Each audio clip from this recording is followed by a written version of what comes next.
Buenos días, hermanos. Hoy saludé a unos cuantos, hoy sí me saqué las ganas de saludar. Saludé a más de la mitad de los que están acá, seguro que saludé. Pero el Señor les bendiga en esta mañana. Buenos días a aquellos que hoy no saludé. Bien decía Armando de el trabajo que tenemos como estas hormigas que somos, pero más bien decía que tenemos un patrón, ¿no? Las hormigas tienen un patrón, es interesante. El patrón que tienen es un patrón de figura, por decirlo así, no un patrón de una hormiga jefe, no un patrón de una persona. El patrón, estamos hablando de un patrón cuando decimos, para sembrar, vamos a sembrar así, vamos a devolver, vamos a hacer así, y tiene toda una distancia. Eso es un patrón. Las hormigas tienen ese patrón, que lo determina otra hormiga con sus feromonas, creo que son, ¿no? Es una sustancia química que va soltando que marca el camino. O sea que sí o sí tienen un patrón también. Pero nosotros como hijos de Dios, evidentemente tenemos un patrón que es el Señor. ¿Y el patrón para qué está? ¿Para pagarnos la semana o la quincena? ¿Para qué está el patrón? Acá hay patrones, así que alguno me puede decir, ¿para qué está el patrón?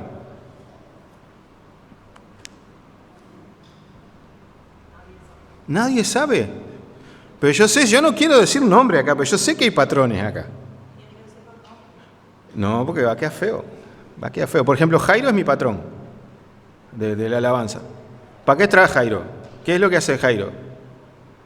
Por ejemplo.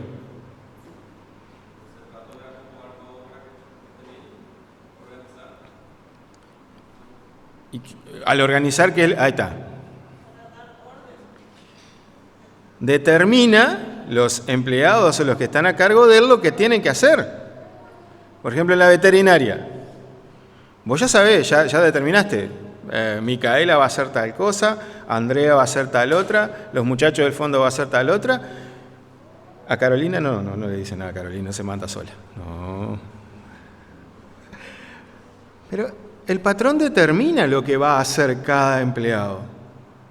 No solamente determina el pago, o viene el día del pago con el billete, sino que determina lo que van a hacer. Y la mejor forma de organizar los recursos humanos que tiene para que la tarea sea hecha de la mejor manera. Hay algunos que son más prácticos, cada vez, atendiendo en el mostrador. Hay otros que son más prácticos llevando bolsa, porque son más llevando bolsa a los camiones. Hay otros que son más prácticos ordenando el depósito. Y él organiza eso. Es su tarea. Y el Señor hace eso también. El Señor hace eso también. Hay tareas que debemos hacer. Y el Señor es el que determina cuáles son esas tareas.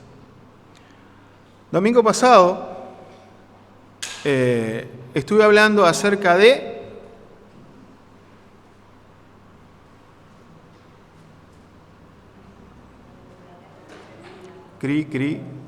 alguien dijo hoy, sí, ¿quién fue? Ñeca. La unidad en la diversidad. ¿Sí? Hablamos de la unanimidad, que la unanimidad era el principio activo dentro de la unidad. Hablábamos entonces de las cosas que tenemos que hacer para lograr la unidad, para fomentar la unidad, para edificar la unidad. Y eso, como les dije, forma parte de un texto que Pablo escribe en su carta a los romanos, que quien armó el canon bíblico, que determinó dónde estaban los capítulos y los versículos, denominó deberes cristianos.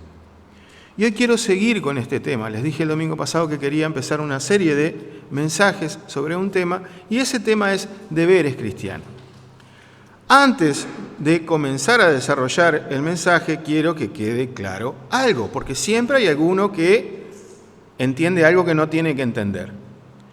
No es un reto. No estamos hablando de deberes cristianos porque se estén portando mal. Como cuando hablamos de mayordomía, no fue porque las ofrendas no alcanzaban. No. es porque el Señor me ha mostrado que tenemos que hablar de esto. Cuando comienza la siembra, se utilizan diversas herramientas, supongo. Los que están en el campo van a saber de esto muchísimo más que yo. Yo simplemente es lo que he ido escuchando. Pero van a tener que utilizar determinado equipamiento para esa siembra. La otra vuelta miraba que me llevó Samuel, Pablo estaba sembrando, no sé si estaba sembrando soja, creo. Entonces miraba allí la sembradora esa, un aparato tiene la soja, el otro tiene el veneno y el otro tiene el fertilizante, creo. Una cosa así creo que vi. Eso hay que prepararlo. Probablemente antes de que empiece la siembra, una semana antes de que empiece la siembra, calculo yo, no lo sé, pienso yo si lo tuviera que hacer, voy a tener que ver cómo está esa máquina. Ver si tiene todos los conductos limpios, ver si tiene las ruedas bien engrasadas, ver si los aparatos no están agujereados y se me pierda la semilla. Yo tengo que preparar eso. Y cuando voy a cosechar, supongo que lo mismo. Voy a tener que agarrar la cosechadora y ver si todo está funcionando correctamente, todo lo que tiene adentro, porque vi que la cosechadora, aparte, es una cosa inmensa, es un mundo ahí adentro. Y hay que prepararlo. Muchos hemos tomado ya algún tipo de licencia, algún tipo de descanso, otros están en eso. El año todavía no empezó con toda la fuerza. La escuela dominical todavía no comenzó, está para eso. Está para comenzar, y algunos otros ministerios también. Es hora de ponernos a punto y revisar las herramientas, hermano. Es por eso que vamos a estar hablando este tema de los deberes cristianos. Puesta a punto. Que todos podamos revisar cómo están los engranajes, si están bien aceitados, si hay que arreglar algo, si hay que tapar algún agujerito. Deberes cristianos para puesta a punto. No es un reto, no es porque se están portando mal. ¿Está claro? Pues no quiero que se enojen conmigo porque yo les estoy dando palo, porque no es eso. No es eso. Bien, hermanos, dentro de la vida cristiana, es más fácil si nosotros hablamos de las cosas lindas, vamos a decir así. En un tiempo como este que estamos pasando, la seca, la soja que se pierde, los incendios, el aumento de los combustibles, de las facturas, todo eso, el creyente a veces espera que se le hable de cosas lindas. Vamos a hablar del amor, vamos a hablar de la esperanza, vamos a...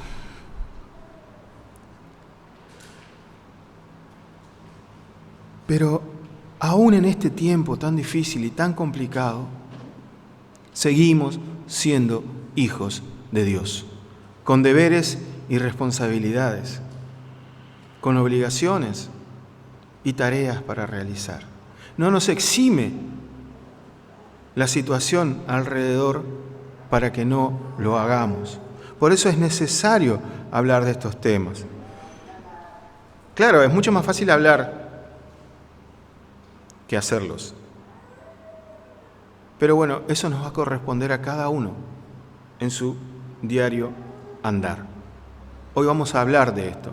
Cada quien lo va a tomar y lo va a hacer o no.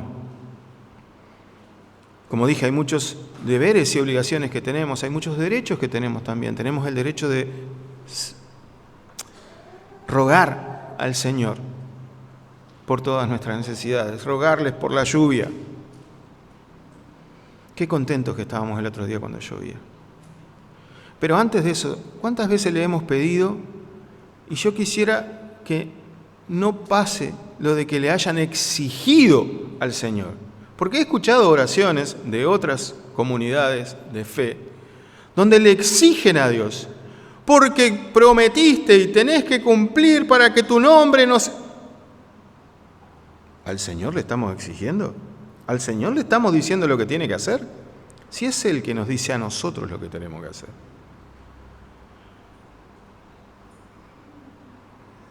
deberes, derechos, obligaciones tenemos frente al Señor. Pero lo que no podemos es exigirle a Él. Romanos 12:1 es un versículo que muchos conocen. Se enseña en la escuela dominical, por lo menos yo lo aprendí en la escuela dominical, y también cuando se llega a algún otro tipo de estudios, es uno que siempre se lee en cuanto a nuestra actitud como hijos de Dios. Dice: así que, hermanos, os ruego por las misericordias de Dios que presentéis vuestros cuerpos en sacrificio vivo, santo, agradable a Dios, que es vuestro culto racional. Esto es lo básico que nosotros tenemos que entender en cuanto a nuestra vida como creyente. No solamente le debemos al Señor nuestra alabanza, nuestra oración, nuestras ofrendas, nuestro ayuno, sino todo aquello que nos cuesta trabajo también. ¿Nos cuesta trabajo orar cuando estamos tristes? Hay que orar. ¿Nos cuesta trabajo evangelizar cuando vemos a nuestro alrededor que es todo un desastre y que no merecen, según nosotros, la salvación? Tenemos que evangelizar igual. Lo que nos cuesta trabajo, lo que nos cuesta tiempo y aún lo que nos cuesta dinero es parte de ese sacrificio vivo que dice Pablo aquí a los romanos. Ese es nuestro culto racional, pensado, entendido. Debemos hacerlo no porque nos sea fácil o porque no tenemos otra cosa para hacer. Lo hacemos porque ese es nuestro deber delante de Dios y ese es nuestro culto racional. Y el sacrificio es justamente cuando algo nos cuesta, lo hacemos igual. Ahora vamos a leer el texto que vamos a desarrollar rápidamente hoy. Está en Colosenses. Vamos a buscar en la carta a los Colosenses, en el capítulo 4, un poquito más adelante allí de Romanos donde estábamos, capítulo 4 de la carta a los hermanos en Colosas que envió Pablo. Muy bien. Y dice así el texto: Amos, haced lo que es justo y recto con vuestros siervos, sabiendo que también vosotros tenéis un amo en los cielos. Perseverad en la oración, velando en ella con acción de gracias, orando también al mismo tiempo por nosotros, para que el Señor nos abra puerta para la palabra, a fin de dar a conocer el misterio de Cristo, por el cual también estoy preso, para que lo manifieste como debo hablar. Andad sabiamente para con los de afuera, redimiendo el tiempo. Sea vuestra palabra siempre con gracia, sazonada con sal, para que sepáis cómo debéis responder a cada uno. Hay varias cosas que Pablo nos está enseñando acá. Vamos a ver alguna de ellas. Comienza hablando de algo muy específico. Y capaz que nos confundimos un poco porque vemos que la palabra que menciona allí es amos. Amos. Hablando entonces de aquellos que tienen siervos. Pero este es un concepto, obviamente, que está por fuera de nuestra actualidad, de nuestra realidad, de nuestra cultura, de nuestro tiempo que vivimos. No somos amos y no tenemos siervos. Por lo tanto, este texto es para todos nosotros en cuanto a nuestras relaciones interpersonales. ¿Sí? Tomemos este texto no para los que tienen empleados, sino para todo cristiano en sus relaciones interpersonales. ¿Y cuál es la orden o el mandato que deja aquí Pablo? Que seamos justos y rectos. Tenemos que ser justos con nuestros semejantes. No podemos hacer, ni debemos hacer acepción de personas. No debemos hacer diferencias entre aquellos que nos simpatizan y los que no, entre aquellos que son de mi cultura y los que no, entre los que tienen plata y los que no tienen plata. Debemos ser justos. A cada quien la honra a su persona, a cada quien lo que corresponde. Tenemos que ser conocidos por nuestra bondad, por nuestra ecuanimidad. ¿Qué es ecuanimidad? Ser justos. Ser justos. Piensen en una balanza de platos. Acá no he visto, pero todos las conocemos, ¿verdad? Las balanzas de platos. Para que funcione esa balanza, ¿qué debemos hacer? Queremos vender 1 kilo de yerba. Entonces, el almacenero, el lugar, tomaba una pesa que pesaba 1 kilo. La ponía de un lado, la balanza se desequilibraba. Entonces en la otra, me acuerdo que el almacenero ponía papel de astraza, no sé si acá lo llegaron a conocer, cuando yo era chico, era un papel marrón es hecho de desechos de papel, ¿no? Y en ese papel se vendía todos los productos sueltos. Ponía el papel arriba del otro plato e iba poniendo yerba hasta cuándo. ¿Cómo sabía que era 1 kilo? ¿Y cómo sabía que estaba nivelado? Había un fiel, que era una flechita en el medio. ¿Sí? Había una rayita allí que tenía un 0 y después tenía unos ciertos números por el costado, pero cuando el brazo tenía ese fiel, entonces el fiel se movía. Tenía que estar en el 0. Cuando esa flechita, ese fiel estaba en el 0, estaban iguales, estaban equiparados. Eso es justo. Eso es ser justo. Lo que corresponde, eso damos. Y por eso debemos ser conocidos nosotros los cristianos. No porque venga Adrián, le pongo más yerba.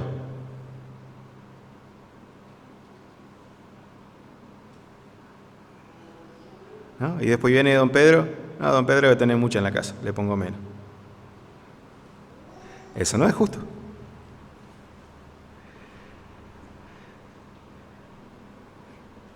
Hermanos, es cierto que hay momentos que no estamos bien, hay momentos que estamos tristes, hay momentos que estamos preocupados como en este tiempo. Yo sé que hay hermanos que están muy preocupados. No quiero hablar de estadísticas, de números y de nada, pero de ser el 4º productor de soja del mundo, esta va a ser la peor cosecha en 20 años, por lo que leí. ¿Cómo no va a preocupar esto a mis hermanos productores? Claro que sí. Obviamente que sí. Y les va a angustiar aún, poner tristes. Muy pocas ganas de sonreír vamos a tener, ni de mostrarnos. Pero hay una sola manera de dar testimonio que realmente es efectiva y poderosa, y es nuestra presencia, lo que la gente ve de nosotros. Y si la gente ve en el creyente derrota, angustia, tristeza, depresión, ¿ustedes creen que van a buscar a Cristo? Y si Él está diciendo que es cristiano y mira cómo está, ¿yo para qué lo quiero? Más vale me voy, me tomo un trago, voy a andar mucho mejor, porque en un rato ya estoy contento. Está bien lo que sentimos en cuanto a preocupación o ansiedad, pero lo ponemos a los pies de Cristo y confiamos en Él. Hemos terminado de leer Job en la lectura bíblica diaria. Qué enseñanza tremenda que es Job. Tremendo, tremendo, tremendo. Él sí que no tenía ganas de sonreír ninguna. Pero el Señor le oyó, el Señor le respondió. No es fácil para nosotros. Para los jóvenes no es fácil. El ambiente que tienen los jóvenes en sus lugares de estudio no es fácil. Está complicadísimo. Y aún en la sociedad, porque los valores van por otro lado. Y se les ordena a los jóvenes que no traigan el mundo, sino que lleven a Cristo al mundo. No es fácil. Qué fácil va a ser eso. Aquellos que trabajan en alguna empresa, como decía Armando, en Trosiuc, no debe ser fácil trabajar allí en Trosiuc con todo el entorno que hay. De vicios, de chanchulladas, decimos nosotros en Uruguay, de cosas que hacen los compañeros para no trabajar y hacer que trabaje más el otro. O cuando no se llevan algo que no se tienen que llevar. No es fácil el lugar donde estamos. Pero nosotros marcamos la diferencia con justicia y con rectitud. No olviden esto. Justicia y rectitud. Justicia es ser iguales para todos, ser ecuánimes para todos. Acuérdense de la balanza. Rectitud es me muevo como se mueve el Señor, tal cual. Versículo 2 va a hablar de otro tema que también es vital en la vida del cristiano y del cual ya han escuchado hablar mucho, ¿verdad? Perseverad en la oración, velando en ella con acción de gracias. Yo lo que quiero destacar acá, más que la oración, porque sé que es un tema del cual se ha hablado, el pastor yo lo he escuchado desde aquí predicar mucho sobre la oración, quiero destacar dos palabras aquí, o dos frases. La perseverancia. La perseverancia es la actitud de hacerlo siempre a pesar de. ¿Sí?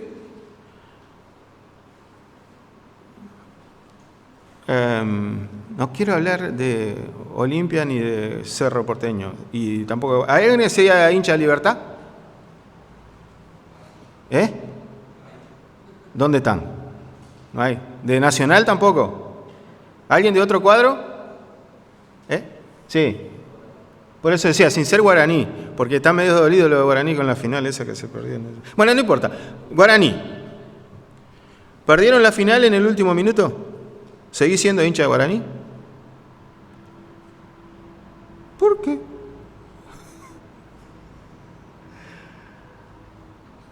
Porque él va a perseverar en su simpatía por Guaraní. Y no importa si va a perder o si va a ganar.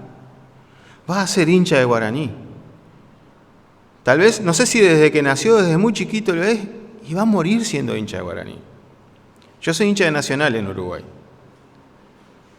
Y nos tenemos que fumar a los de Peñarol, que son insoportables. Igual persevero, sigo siendo hincha de Nacional. Hermanos, la oración no es para cuando tenemos ganas, o cuando las cosas andan lindo, o cuando tenemos tiempo, o cuando, es como dijo Armando. Hay que perseverar en todo tiempo, en todo lugar. Pero la segunda cosa es, la oración, a pesar de tener tantas cosas para pedirle a Dios o contarle a Dios, tiene que ser en una actitud de gratitud. ¿Por qué? Hermanos, nos estamos dirigiendo al Dios, al creador del universo, al que no tiene principio, al que no tiene fin, al Todopoderoso.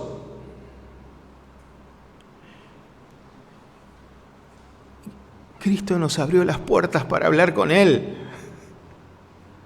Eso es el primer motivo de gratitud que tenemos que hacerlo. Y por eso dice acá, con acción de gracias. Gracias, Señor, porque me estás escuchando, porque puedo hablar contigo libremente, porque se rompió ese velo que había, que impedía que yo viniera a tu presencia a hablar contigo. Gracias. Empezamos por ahí. Y damos gracias. Comiencen sus oraciones siempre dando gracias. Van a tener tiempo después de contarle tantas cosas, de explicarle tantas cosas como se están sintiendo y de pedirle que les ayuden tantas otras. Pero empiecen con acción de gracias. Nunca olvidemos dar gracias. Y tampoco, aquí Pablo menciona, él estaba necesitando oración. Porque ¿dónde estaba Pablo?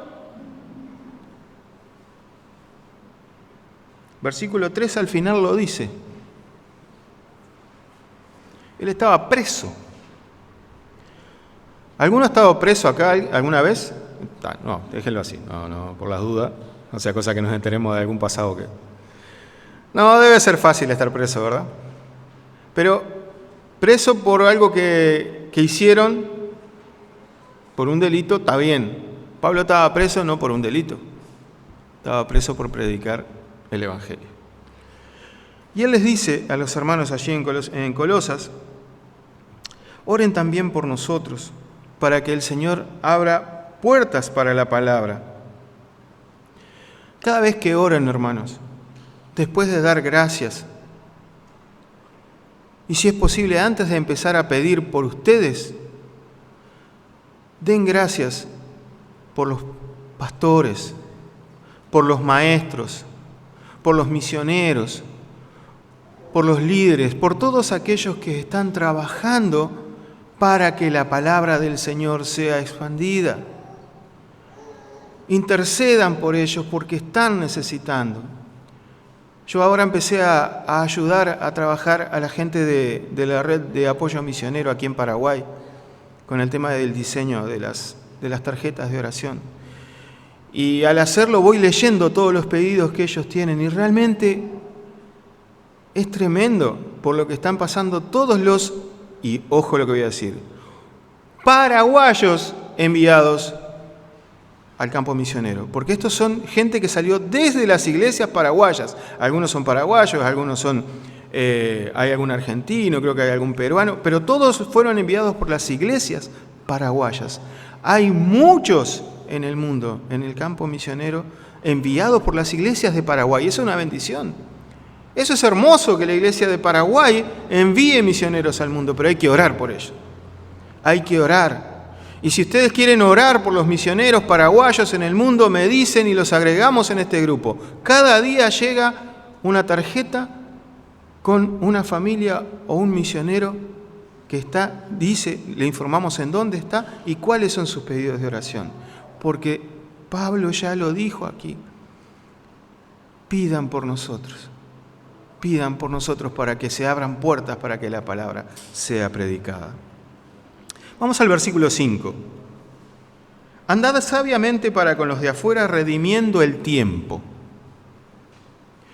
Esto, dicho en palabras sencillas, para hacerlo la versión popular, lo que está queriendo decir es que cuidemos nuestro testimonio, hermanos. Que cuidemos nuestros testimonios. Yo he escuchado decir de algún predicador esta frase: la tarjeta de presentación de Dios al mundo somos nosotros. ¿Vieron cuando viene un abogado, un director de alguna empresa o algo que enseguida saca su tarjetita, ¿no? El Señor se presenta al mundo con cada uno de nosotros. Nuestro testimonio tiene que ser adecuado a ello. Debemos cuidar entonces nuestros testimonios. Hay muchas personas que aún no han escuchado hablar de Cristo y muchos otros que no quieren escuchar hablar de Cristo por el testimonio de un cristiano. Porque tenía un mal testimonio. Entonces cuidemos que nuestra vida sea adecuada a ese testimonio, que sea sencilla, pero que seamos justos, que seamos rectos, que seamos fieles, perseverantes, agradecidos. Y eso va a ser testimonio poderoso para que la gente abra la puerta para escuchar la palabra de Dios. Interesante lo del versículo 6.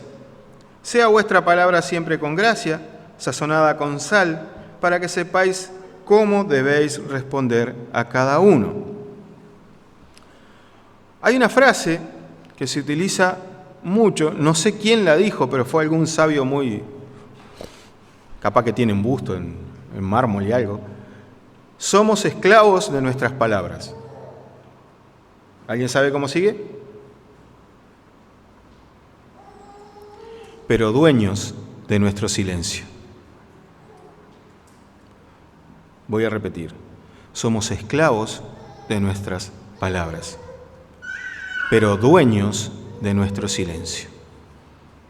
Tengamos cuidado con las palabras, hermanos. Tengamos cuidado.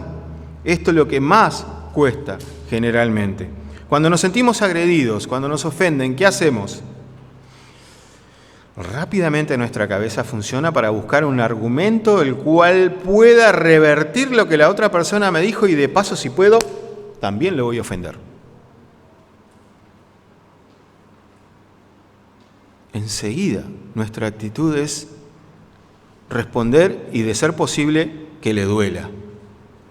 No medimos las palabras. El problema es que el otro va a responder de la misma manera, mucho más fuerte. Y bueno, va a ser un tema de círculos concéntricos en cuanto a ofensas y palabras que no deberían decirse.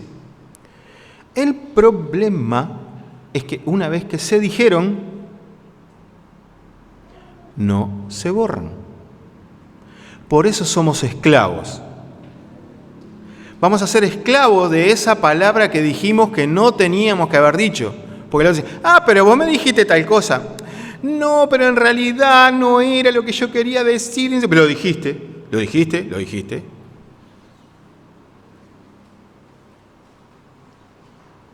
Entonces, si tal vez no la decimos, vamos a ser dueños de ese silencio. No nos va a afectar. Más vale no decir nada. O si vamos a decir algo que sea, como dice acá el texto, con gracia, sazonada. Si a la comida no le ponemos sal, ni comino, ni orégano, ni ningún condimento, decimos que comida de enfermo, ¿no? Porque el enfermo no puede comer con sal y nada así. No nos gusta. Esta comida enfermo, No nos gusta. Pero si le ponemos un poquito de sal, un poquito de adobo, un poquito de orégano, laurel, pimentita. Yo sé que a muchos no les gusta la pimienta, a mí me gusta la pimienta, tiene su... y tiene otro color la comida, ¿verdad? Y lo mismo nuestras palabras. Si nuestras palabras van sazonadas, quiere decir con algo lindo, con algo rico, con algo que agrade, que huela bien. Pensemos, meditemos antes de decir algo y que lo que salga de nuestra boca refleje lo que hay adentro, que es el Espíritu Santo. Y eso va a hacer mucho más efecto que el argumento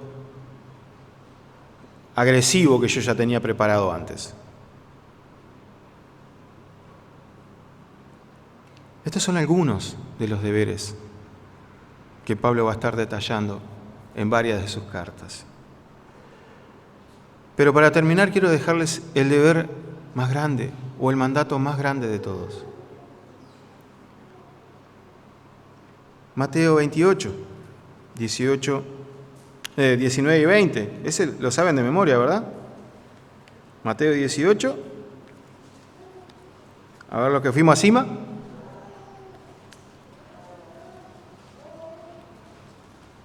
Me parece que no.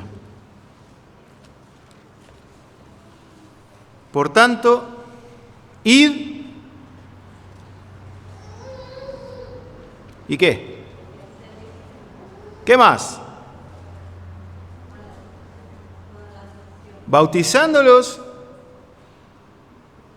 en el nombre del Espíritu, del Padre, del Hijo y del Espíritu Santo. ¿Qué más? Enseñándoles que guarden todas las cosas que les he mandado. ¿Y si hacemos eso, qué va a pasar? Y yo estaré con ustedes hasta el fin del mundo.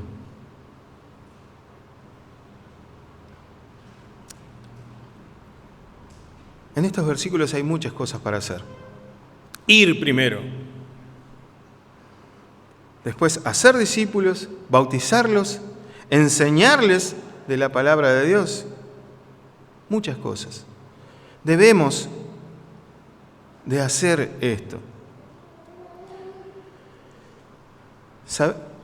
A ver, tenemos muchas tareas para hacer, tenemos trabajo, tenemos estudio, tenemos hijos para criar, tenemos una casa para atender, tenemos una chacra para cultivar, para limpiar, tenemos vaca, chancho, gallina, muchas tareas.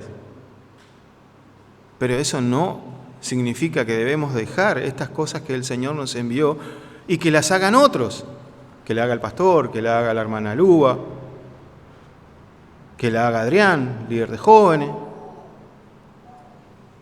No, esto fue para todos dado, para todo hijo de Dios fue dado hacer esto.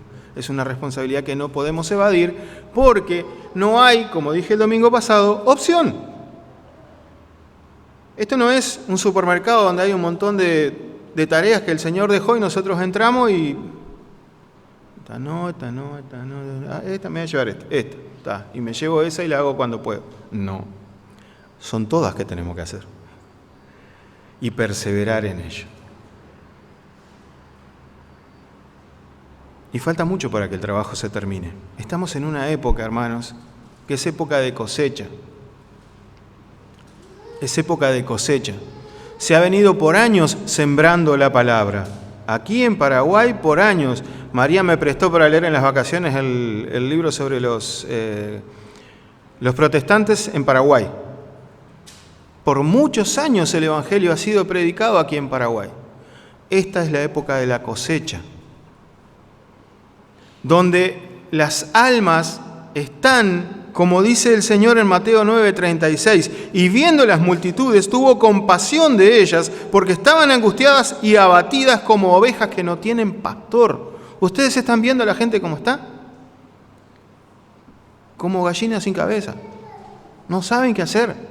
Este es el momento de esa siembra que se hizo ahora cosechar. Ir a esa persona. Ah, bueno, pero ¿te acordás cuando te hablaron del Señor? Ah, nunca escuchaste. Pero mirá que ahí vas a tener paz, gozo, esperanza, salvación, vida eterna. Ahora es el momento de que creas. Entonces, hermanos, vamos a perseverar en esto, en ser de testimonio y en hablar.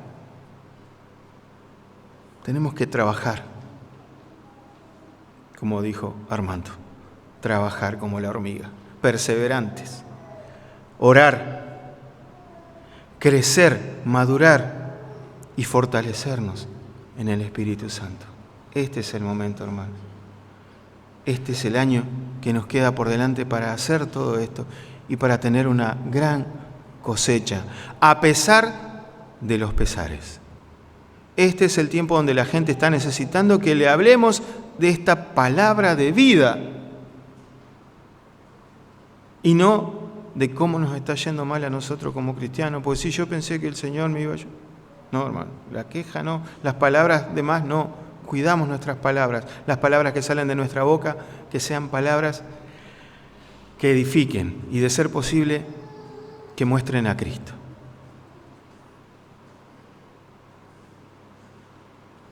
Acá el predicador diría, amén, hermanos. Entonces ahí obligado la gente dice, amén. Pero bueno, que el amén sea en cada uno adentro.